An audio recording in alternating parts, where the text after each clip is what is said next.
और चलिए रुक करेंगे, इस बीच आ रही है एक बड़ी खबर की ओर। बड़ी जानकारी चंडीगढ़ से। विशेष सत्र से पहले बिजनेस एडवाइजरी कमेटी की हुई बैठक। ये इस वक्त की बड़ी खबर। हरियाणा विधानसभा सचिवालय में बैठक हुई है। ये इस वक्त की बड़ी खबर चंडीगढ़ से आपको बता रहे हैं। सीएम मनोहर लाल मीटिंग में मौजूद रहे हैं। बीएसी की बैठक यानी बिजनेस एडवाइजरी कमेटी की बैठक हुई है। विधानसभा अध्यक्ष बैठक में मौजूद रहे। डिप्टी स्पीकर मीटिंग में मौजूद रहे। ये इस वक्त की बड़ी खबर। बीएसी की बैठक फिलहाल हुई है और संसदीय कार्य मंत्री कंवरपाल भी बैठक में मौजूद रहे हैं। ये इस वक्त की बड़ी खबर आपको दिखा रहे। नेता विपक्ष भी बैठक में मौजूद रहे हैं। तो बीएसी की बैठक हुई है, आपको बता दें। ये इस वक्त की बड़ी खबर। विशेष सत्र से पहले बीएसी यानी बिजनेस एडवाइजरी कमेटी की बैठक हुई है और हरियाणा विधानसभा सचिवालय में यह बैठक हुई है। तो सीएम मनोहर लाल भी मीटिंग में मौजूद रहे हैं और वरिष्ठ संवाददाता पवन सिवर हमारे साथ जुड़ गए हैं ज्यादा जानकारी के साथ। पवन, बिजनेस एडवाइजरी कमेटी की बैठक हुई है। विशेष सत्र का आज आयोजन यहां पर किया जा रहा है और उससे पहले बीएससी की बैठक, क्या कुछ रहा है?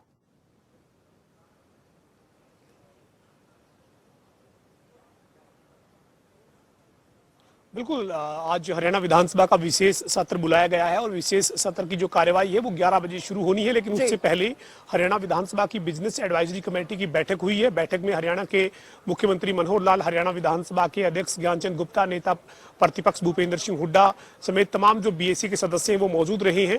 मैं आपको इस जानकारी के साथ साथ विधानसभा सचिवालय के बाहर की तस्वीरें भी दिखाना चाहूंगा कि यहाँ पर किस तरीके की गहमा गहमी आप देख रहे हैं। ये विधानसभा सचिवालय के बाहर की आप तस्वीर जो है वो देख रहे हैं, किस तरीके से जो है वो यहाँ पर आज जो है हलचल आपको नजर आ रही है, आप देख सकते हैं इन तस्वीरों में। और साथ ही साथ बीएसी की बैठक की अगर हम बात करें तो बीएसी की बैठक जो है वो खत्म हो चुकी है और बीएसी की बैठक खत्म होने के बाद थोड़ी देर बाद जो है वो अभी नेता विपक्ष भूपेंद्र सिंह हुड्डा के विधानसभा सचिवालय से बाहर आने की जानकारी मिल रही है। जब भूपेंद्र सिंह हुड्डा बाहर आएंगे तब ये जानकारी मिलेगी कि क्या तय किया गया। लेकिन सूत्रों की माने तो जो है वो बीएसी की बैठक में यही चर्चा हुई है कि आज जो विशेष सत्र बुलाया गया है और जिन परिस्थितियों में बुलाया गया है उसके लिए सभी को, जो विपक्ष के विधायक हैं या सत्ता पक्ष के विधायक हैं, जो अपनी बात रखना चाहते हैं उनको सदन में मौका मिलना चाहिए। समय जो है वो इतना जरूर रहना चाहिए कि जो है वो सभी को अपनी बात रखने का मौका मिले। जो इस मुद्दे पर बोलना चाहते हैं, जो इस मुद्दे पर अपनी राय रखना चाहते हैं, जो सुझाव देना चाहते हैं, उनको समय मिलना चाहिए। इस तरीके की जो है वो एक चर्चा जो है वो बीएसी की बैठक में हुई है और आज की जो कार्यवाही है उस कार्यवाही को 11 बजे शुरू किया जाना है। शोक प्रस्ताव के साथ सदन की कार्यवाही शुरू होगी। उसके बाद सदन में जो सरकारी संकल्प है यानी जो रेजुलेशन लेके आने हैं, जिन मुद्दों पर चर्चा होनी है वो शुरू होगी। और इसके साथ साथ मैं आपको एक और जानकारी दे दूं, अभी जो आप तस्वीरें देख रहे हैं इसमें बीजेपी के विधायक अभय सिंह यादव आपको विधानसभा के अंदर जाते हुए नजर आ रहे हैं। दरअसल जो बीजेपी विधायक दल है उनकी यहीं पर ही बैठक जो है वो थोड़ी देर बाद शुरू हो जाएगी। यानी एक दिन की इस विशेष सत्र की कार्यवाही में जो है वो किस तरीके से सरकार को अपना जवाब देना है, सरकार की क्या तैयारी रहनी चाहिए, इन तमाम मुद्दों के ऊपर जो है वो बीजेपी का विधायक दल जो वो बैठकर चर्चा करेगा। और इसी के चलते अभी जो बीजेपी के विधायक हैं वो यहाँ पहुंचना शुरू हो चुके हैं। अभी आपने तस्वीरों में अभय सिंह यादव को देखा, इससे पहले भी कई विधायक जो है वो विधानसभा सचिवालय पहुंचे हैं। हरियाणा के मुख्यमंत्री मनोहर लाल जो है वो पहले से ही सदन जो है सचिवालय में मौजूद है, विधानसभा सचिवालय में, चूंकि वो बीएसी की बैठक में शामिल होने के लिए यहाँ पहुंचे हैं। तो लिहाजा अब जो है वो बीजेपी का विधायक दल आज के इस विशेष सत्र पर अपनी रणनीति भी तैयार करेगा। और इससे पहले बिजनेस एडवाइजरी कमेटी की बैठक हो चुकी है। बिजनेस एडवाइजरी कमेटी की बैठक अंदर जो वो विधानसभा सचिवालय में खत्म हुई है। लेकिन अभी बाहर जो है वो जो बीएसी के सदस्य के तौर पर बैठक में शामिल रहे हैं भूपेंद्र सिंह हुड्डा, वो जब बाहर आएंगे तो जानकारी मिलेगी कि क्या चर्चा की गई है, क्या मंथन हुआ है, क्या फैसला लिया गया है। लेकिन अभी तक की जानकारी जो सूत्रों के मुताबिक है उसमें यही हुआ है कि आज की एक दिन की इस विशेष सत्र की कार्यवाही को इतना लंबा रखा जाए कि सभी को अपनी बात रखने का मौका मिल सके। जी, जाहिर तौर पर और रणनीति विपक्ष के द्वारा भी कल बनाई गई, क्योंकि बैठकों का दौर चला और उसमें खासकर जब प्रेस कॉन्फ्रेंस हुई तो इस बात का जिक्र भी हुआ कि आखिरकार इस मुद्दे को लेकर सरकार की तरफ से क्यों कोई बात नहीं रखी गई। क्योंकि कुमारी शैलजा को भी हमने बोलते हुए सुना कि मुख्यमंत्री जो अब कर रहे हैं वो सिर्फ एक रिएक्शन है क्योंकि पंजाब की तरफ से स्टेप उठाया गया।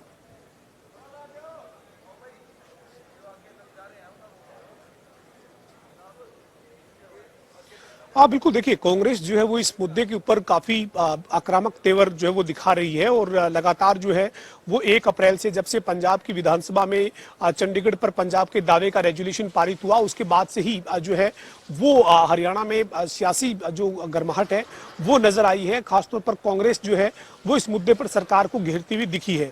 आज जो चंडीगढ़ में कांग्रेस के संगठन की बैठक हुई थी, हरियाणा कांग्रेस के प्रभारी विवेक बंसल और हरियाणा कांग्रेस के अध्यक्ष कुमारी सैलजा के नेतृत्व में, उनका यह कहना था कि आज विधानसभा का विशेष सत्र बुलाया जाना केवल एक्शन का रिएक्शन है, यानी पंजाब की विधानसभा में जो हुआ उस पर रिएक्शन सरकार कर रही है, जबकि पहले कोई कदम क्यों नहीं उठाए गए इस तरीके के।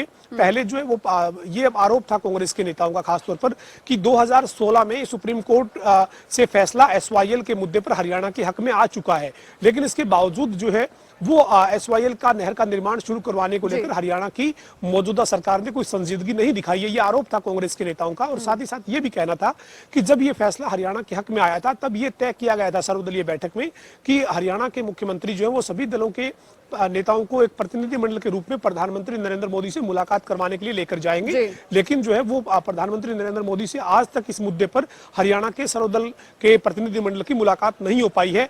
तो ये हरियाणा सरकार की विफलता है, ये कांग्रेस के नेताओं के आरोप थे। तो अब ये मुद्दा जो है वो काफी जो वो हरियाणा के राजनीतिक तापमान को बढ़ाने वाला मुद्दा बन चुका है और यही वजह है कि हरियाणा विधानसभा का विशेष सत्र सरकार ने बुलाया है। आज जो है वो पूरा दिन आरोप प्रत्यारोप का दौर जो है वो सदन के अंदर से नजर आएगा। जब कांग्रेस की हरियाणा में सरकार थी, केंद्र में जब यूपीए की सरकार थी, पंजाब में जब कांग्रेस की सरकार थी, तब इस मुद्दे पर कांग्रेस के राज में क्या हुआ क्या नहीं हुआ और क्यों उस वक्त कोई फैसला नहीं लिया गया। इसी तरीके से जब एनडीए की सरकार थी केंद्र में और पंजाब में एनडीए के सहयोगी अकाली दल की सरकार थी और हरियाणा में इंडियन नेशनल लोकदल की सरकार थी, उस वक्त जो है वो तमाम मुद्दों के ऊपर कितनी गंभीरता दिखाई गई। और उसके बाद 2014 में बीजेपी की सरकार हरियाणा में और अकाली दल की सरकार पंजाब में और केंद्र में नरेंद्र मोदी के नेतृत्व की बीजेपी की सरकार, तब कोई कदम क्यों नहीं उठाए गए। इस तरीके के आरोप प्रत्यारोप जो है वो आज इस विशेष सत्र की कार्रवाई में देखने को मिलेंगे। लेकिन मुद्दा गंभीर है, चूंकि पंजाब की विधानसभा में जो रेजोल्यूशन पारित हुआ है उसमें साफ साफ चंडीगढ़ के ऊपर पंजाब ने अपना दावा ठोका है। अब देखना यही होगा कि आज की हरियाणा विधानसभा की विशेष सत्र की कार्रवाई में क्या क्या और किस किस तरीके से हरियाणा का सत्ता पक्ष और विपक्ष इस मुद्दे पर अपनी बात रखता है। जी चलिए, तो ये तमाम मुद्दे यहाँ पर रहने वाले हैं। जाहिर तौर पर चंडीगढ़ का मुद्दा जो है वो अहम रहने वाला है, जिसको लेकर आज विशेष सत्र का आयोजन किया गया है। लेकिन और भी कई मुद्दे हैं जो कि सदन के अंदर, इस विशेष सत्र के अंदर उठाए जाएंगे, उस पर भी बात करेंगे। आज आपको बता दें हरियाणा विधानसभा का विशेष सत्र भी बुलाया गया है। पवन सिवर हमारे वरिष्ठ संवाददाता लगातार हमारे साथ इस खबर पर बने हुए हैं, जो कि हमें पल पल की अपडेट यहां पर दे रहे हैं, क्योंकि अभी बिजनेस एडवाइजरी कमेटी की जो बैठक है वो भी फिलहाल अभी खत्म हुई है। और पवन, फिलहाल क्योंकि देखिए एक चंडीगढ़ का मुद्दा ही नहीं है, और भी कई मुद्दे, अन्य मुद्दे हैं जो कि हरियाणा और पंजाब की सियासत से जुड़े हैं, जो कि काफी ज्यादा चर्चाओं में हमेशा से ही रहे हैं। उनको लेकर भी आज सदन के भीतर जो चर्चा है वो होंगी।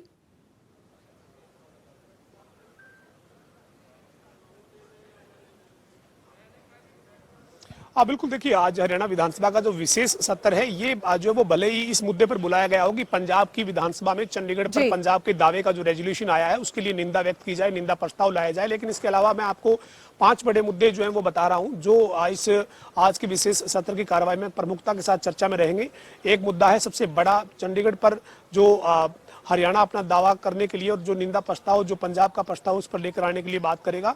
दूसरा मुद्दा है एसवाईएल नहर का निर्माण जो है वो अभी तक नहीं हुआ। 2016 में सुप्रीम कोर्ट से हरियाणा के हक में फैसला आया, लेकिन इसके बावजूद जो है वो अभी तक इसके ऊपर एक जो है वो निर्माण कार्य की कोई एक ईंट भी नहीं लग पाई है।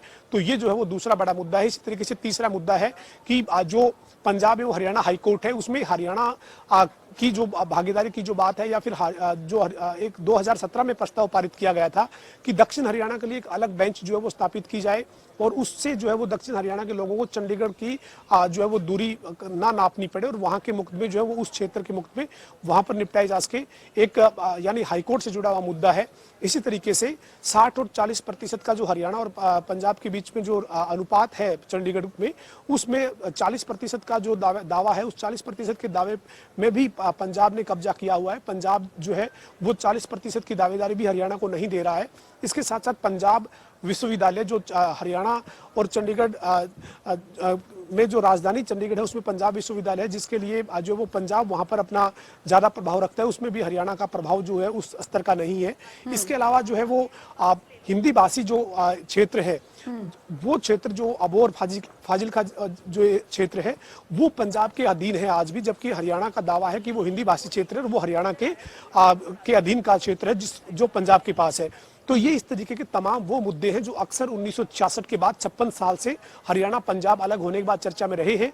आज भी हरियाणा के विधानसभा के विशेष सत्र में ये तमाम मुद्दे जो हैं वो चर्चा में रहते हुए नजर आएंगे। लेकिन बड़ा मुद्दा जो है वो चंडीगढ़ पर पंजाब ने जो अपना दावा ठोका है उसको लेकर निंदा प्रस्ताव लेकर आने की तैयारी में हरियाणा सरकार है। लेकिन बिजनेस एडवाइजरी कमेटी में क्या तय किया गया है, किस तरीके से जो है वो आज के विशेष सत्र की कार्रवाई में किन किन जो है वो पहलुओं पर फोकस होगा, ये देखने वाली बात होगी। लेकिन जो सदन की जो कार्रवाई है वो 11 बजे शुरू होनी है। शोक प्रस्ताव के साथ आज की विशेष सत्र की जो कार्रवाई है वो शुरू की जाएगी। जी बिल्कुल। और भूमिकाएं इस दौरान क्या कुछ रह सकती हैं, क्योंकि ये ऐसे मुद्दे पवन हमेशा से रहे हैं जो कि पहले भी उठते रहे हैं, चाहे प्रदेश में सरकार यहाँ पर किसी की भी हो। तो भूमिकाएं तब और अब क्या कुछ रही है, इसको लेकर भी क्या हंगामे के आसार भी बने हुए हैं?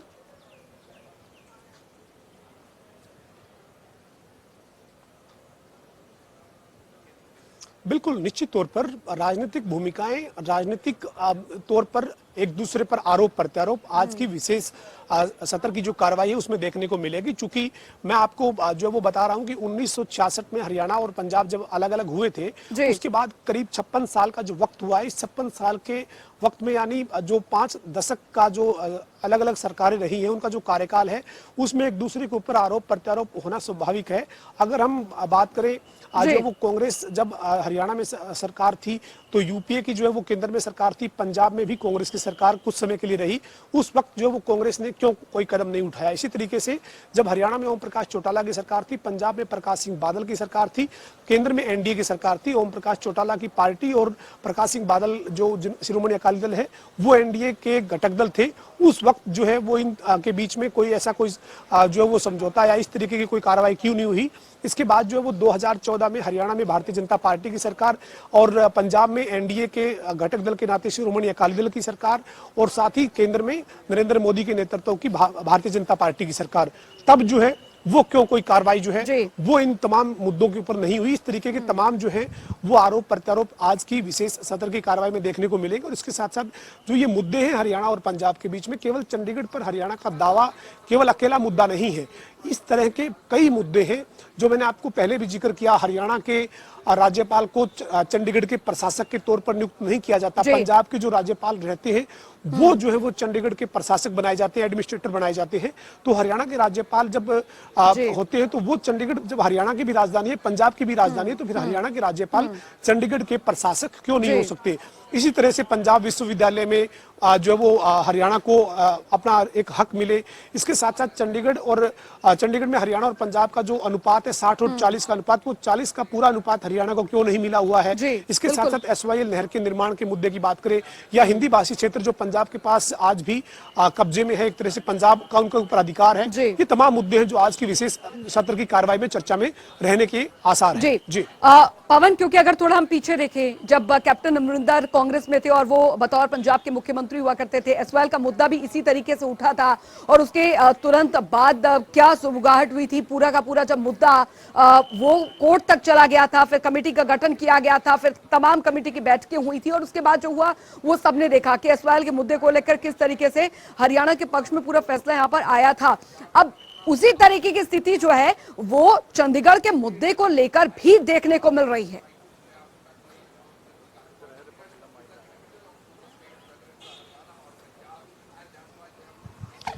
बिल्कुल, देखिए, जब हरियाणा में ओम प्रकाश चौटाला के नेतृत्व में इंडियन नेशनल लोकदल की सरकार थी, तब भी 2 बार 2002 में और 2005 में जो है वो 2 बार जो है वो रेजुलेशन पारित किए गए। पंजाब में अब तक जो है वो आधा दर्जन से भी ज्यादा बार जो है वो अलग अलग टाइम पर जो है वो चाहे कांग्रेस की सरकार रही या शिरोमणि अकाली दल और बीजेपी की गठबंधन की सरकार रही, अलग अलग समय पर रेजुलेशन जो है वो पारित किए जाते रहे। हालांकि इस तरीके का रेजुलेशन पारित करने से कोई समाधान नहीं हो सकता, क्योंकि जो है वो चंडीगढ़ जो है वो केंद्र शासित प्रदेश है और हरियाणा और पंजाब दोनों की राजधानी है। हरियाणा की विधानसभा में अगर कोई रेजुलेशन पारित करके ये कह दिया जाए कि ये चंडीगढ़ हमारा है और हमें दे दिया जाए, या फिर पंजाब की विधानसभा में कोई रेजुलेशन पारित करके ये कह दिया जाए कि चंडीगढ़ हमारा है और वो पंजाब को मिलना चाहिए, ये इस तरीके के रेजुलेशन का कोई बहुत बड़ा जो है वो कानूनी तौर पर कोई मायना नहीं है। लेकिन इसके लिए जो वो केंद्र सरकार का हस्तक्षेप, केंद्रीय गृह मंत्रालय का हस्तक्षेप, ये तमाम चीजें जो है वो इसके लिए तकनीकी तौर पर देखा जाए तो वो जो है वो इसके लिए वैल्यूएबल है। लेकिन राजनीतिक जो है वो इस तरह के मुद्दों पर लगातार होती रही। एक बार फिर मैं आपको हरियाणा विधानसभा की जो है वो बाहर की तस्वीरें दिखाना चाहूंगा, क्योंकि जो हरियाणा के जो कृषि मंत्री हैं जयप्रकाश दलाल, वो अभी जो विधानसभा के अंदर जाते हुए नजर आ रहे हैं। तो ये जो है वो लगातार विशेष सत्र की कार्रवाई को लेकर सत्ता पक्ष की जो वो क्या रणनीति हो, किस तरह से विपक्ष से सत्ता पक्ष को निपटना है, इस तरह की तैयारी भी साथ ही साथ की जा रही है। और जो है वो बिजनेस एडवाइजरी कमेटी की बैठक को खत्म हुए करीब 30 मिनट हो चुके हैं, लेकिन अभी तक जो है वो बिजनेस एडवाइजरी कमेटी से जुड़े हुए सदस्य के तौर पर, चाहे वो नेता प्रतिपक्ष भूपेंद्र सिंह हुड्डा है, या फिर संसदीय कार्य मंत्री कंवरपाल गुर्जर हैं, उप मुख्यमंत्री दुष्यंत चौटाला हैं, या स्पीकर ज्ञानचंद गुप्ता या डिप्टी स्पीकर रणबीर गंगवा, अभी तक कोई बाहर जो वो बीएससी में क्या तय किया गया है, क्या अंतिम फैसला हुआ है, इसकी जानकारी देने के लिए नहीं आए हैं। लेकिन हम उम्मीद करेंगे जब भी कोई बाहर आएगा तो इस मुद्दे के ऊपर बीएससी में क्या तय किया गया इसकी भी जानकारी लेंगे। लेकिन आज की जो कार्रवाई है वो काफी महत्वपूर्ण है।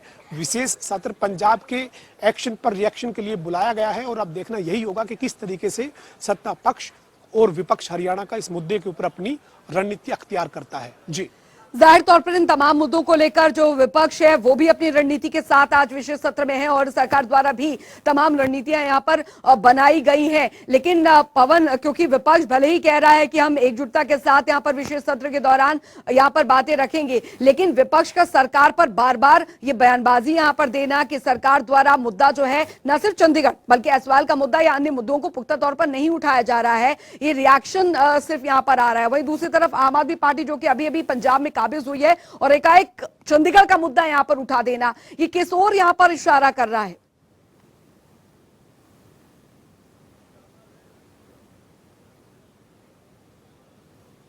देखिए, जो पंजाब की आम आदमी पार्टी की सरकार ने 1 अप्रैल को पंजाब की विधानसभा में चंडीगढ़ पर अपने दावे को लेकर जो संकल्प पत्र पारित किया, उसकी वजह जो है वो खास तौर पर ये भी है क्योंकि केंद्रीय गृह मंत्री अमित शाह जो है वो चंडीगढ़ के दौरे पर थे और उस दौरान उन्होंने एक ऐलान किया था कि जो चंडीगढ़ के कर्मचारी हैं उनको केंद्रीय सर्विस रूल यानी सेंट्रल सर्विस रूल के साथ जोड़ा जाएगा और 1 अप्रैल से उसे लागू कर दिया जाएगा। जब केंद्रीय गृह मंत्री अमित शाह ने ये ऐलान किया और उसके लिए नोटिफिकेशन जब चंडीगढ़ के कर्मचारियों के लिए जारी हुई तो फिर पंजाब की आम आदमी पार्टी की सरकार हरकत में आई।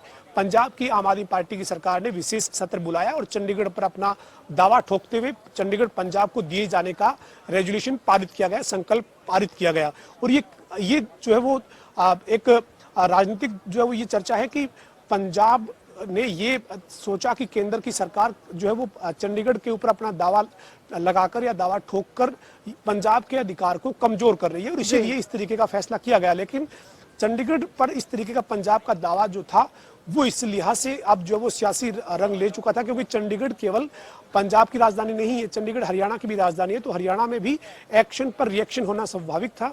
1 अप्रैल को जैसे ही पंजाब की विधानसभा में ये रेजोल्यूशन पारित हुआ, हरियाणा का सियासी टेम्परेचर बढ़ना शुरू हुआ, चाहे सत्ता पक्ष है या विपक्ष है, आरोप प्रत्यारोप शुरू हुए। और इसी के बीच जो है वो बीजेपी की भी पंचकुला में महामंथन बैठक हुई, दिन भर ये बैठक चली जिसमें संगठन के मुद्दों पर भी चर्चा हुई, लेकिन संगठन के साथ साथ ये जो मुद्दा था इसके ऊपर प्रमुखता से चर्चा रही। और उसके बाद पंजाब के एक्शन पर रिएक्शन के चलते जो है वो हरियाणा विधानसभा का विशेष सत्र बुलाने का फैसला हुआ। इससे पहले ही जब पंजाब की विधानसभा में ये तय किया गया उसके बाद इंडियन नेशनल लोकदल के नेता अभय सिंह चौटाला ने प्रेस कॉन्फ्रेंस की, मुख्यमंत्री को चिट्ठी लिखी, हरियाणा विधानसभा का विशेष सत्र बुलाने की मांग की। इसके अलावा जो है वो नेता प्रतिपक्ष भूपेंद्र सिंह हुड्डा की बात करें या कांग्रेस की जो प्रदेश अध्यक्ष है कुमारी सैलजा की बात करें, उनकी तरफ से भी राजनीतिक प्रतिक्रिया आई और इस मामले में सरकार से जवाब मांगा गया। उसके बाद जो है वो तस्वीर आज आपके सामने है, हरियाणा विधानसभा का विशेष सत्र शुरू होने जा रहा है। थोड़ी देर बाद सदन की कार्रवाई जो है वो शुरू होगी। जी। बिजनेस एडवाइजरी कमेटी की बैठक हो चुकी है। अब सदन के अंदर की तस्वीर क्या होगी ये हम जनता टीवी के दर्शकों को आज दिन भर दिखाने का प्रयास करेंगे। जी बिल्कुल बिल्कुल बने रहिए। आप बहुत बहुत शुक्रिया इस तमाम जानकारी के लिए पवन सिवर, और आप इस खबर पर लगातार नजर बनाए रखें। हम आपसे आगे भी अपडेट देते रहेंगे। तो फिलहाल आपको अपडेट इस खबर पर यही बता दें, बीएससी की बैठक फिलहाल खत्म हो चुकी है। वहीं विशेष सत्र का आयोजन जो है वो आज यहाँ पर किया जा रहा है। चंडीगढ़ का मुद्दा बेहद महत्वपूर्ण रहने वाला है कि इसको लेकर जो विशेष सत्र यहाँ पर बुलाया गया है क्या कुछ उसमें रहेगा, वो भी हम आपको पल पल की अपडेट आप तक पहुंचाते रहेंगे। और कैबिनेट की बैठक भी आज होनी है जिसमें भी महत्वपूर्ण फैसले जो है वो लिए जाएंगे। तो दिन भर इस खबर पर जनता टीवी की लगातार नजर बनी रहेगी। फिलहाल आपको बता दें एक बार फिर से कि विशेष सत्र का जो आयोजन है वो आज यहां पर किया जा रहा है, और उससे पहले बीएससी की बैठक यहां पर हुई है, उससे रिलेटेड भी जानकारी हम आपको दे रहे थे। तस्वीरें भी हमने आपको यहां पर दिखाई है कि इस विशेष सत्र से पहले बीएससी की बैठक में क्या कुछ रहा है, वो भी अभी कुछ देर में अपडेट आता रहेगा, वो भी आप तक पहुंचाएंगे।